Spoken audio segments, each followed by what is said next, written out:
Craig Burley, you called this yesterday. Oh, yeah. No.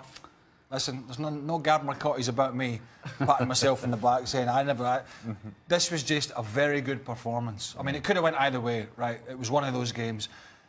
That's what I thought yesterday. I think the favourite would have been saying have a draw here with these two sides, and it looked like that for a long period. New stadium looks great, by the way, over there, and I think it's going to be great for them. But I thought going away from home, Chelsea were rock solid. Yes, they had a few chances. The keeper's going to make a few saves. That you're going to have to do that. To score 2 goals there in the Champions League away from home against this team and play in the manner they did, and get your top man after the hat-trick at the weekend, as Stevie said, with a proper striker's goal, Alvaro Morata, it couldn't have been any better for Costa. I describe PSG's performance as a big boy performance. This, you could say, just as impressive from Chelsea.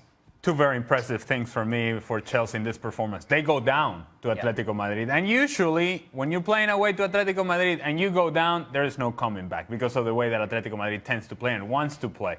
So they come back into the match. And then late in the game, if you had been Chelsea, you would have thought, well, you know, stoppage time, we're just going to knock the ball around, we'll keep it 1-1, we'll take the point. No.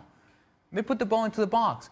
There's an attitude there about we can win this game. There's an opportunity for us to get 3 points out of here. And that indeed tells you what the mindset of the team is. The approach was right, the execution was right, and then you get a late goal by Batshuayi. It's a big 3 points and a big statement win by Chelsea.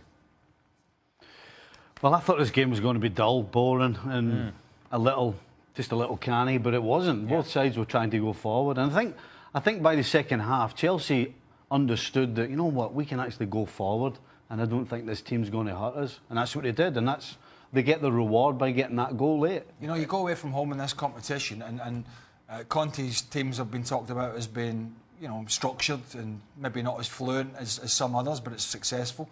You go away to a team like Atletico Madrid, who are going to go deep in this competition. Nobody wants to play them. And he still manages to cram Hazard and Fabregas in the team, floating around Alvaro Morata, because he's got the legs of Kante behind and Bakayoko, getting them up to speed. I mean, they can cover the ground.